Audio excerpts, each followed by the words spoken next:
চলো, অনেকদিন তো শরীরটা খারাপ, কোথাও বেরানো হয় না, কোথাও যাওয়া হয় না। তো আজকে গেলাম। তো চলো গল্প পরে করি। আসসালামু আলাইকুম, কেমন আছো সবাই? আশা করি ভালো আছো। আলহামদুলিল্লাহ, আমরাও ভালো আছি। তো এই যে যেটা কথা সেটা, কোথাও যাওয়া হয় না বলতে, এই যে চলে গেছিলাম বড় আফাদের বাড়িতে।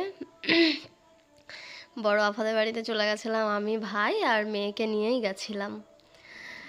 মানে হঠাৎ কোনো, মানে আগে থাক না, মানে আগে কোনো কথা হয়নি, জাস্ট চল যাব চল যাই এরকম। তো এই যে যেই কথা সেই কাজ। আর আমার না এরকম অনেক দিন আগে থেকে কোনো প্রোগ্রাম করে রেখেছি যাব বা এরকম কিছু না, মনে হলো হঠাৎ চলে যাব।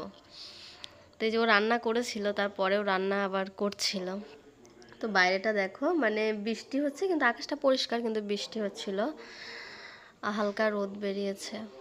তো এই যে দুজনা তো এক জায়গায় যদি আসে, আর তো কোনো কথাই নেই, কোনো কথা হবে না। এই যে মামার সাথে খেলা করতে লেগে গেল। তো এই যে মামার সাথে খেলা খেলা খেলা খেলা করছে। তো এই যে খেলা খেলা করছে সবাই মিলে। আমার ছোট ভাইটাও তো একদম বাচ্চাদের মতো। দিদির খাটটা এত সুন্দর লাগছে, এত সুন্দর লাগছে। আর অন্য সাইডে ঘোরানো ছিল, এই সাইডে ঘুরিয়েছে। তো খাটটা অন্যদিকে ঘোরানো ছিল, এত সুন্দর লাগছে, এত সুন্দর লাগছে, ওয়াও।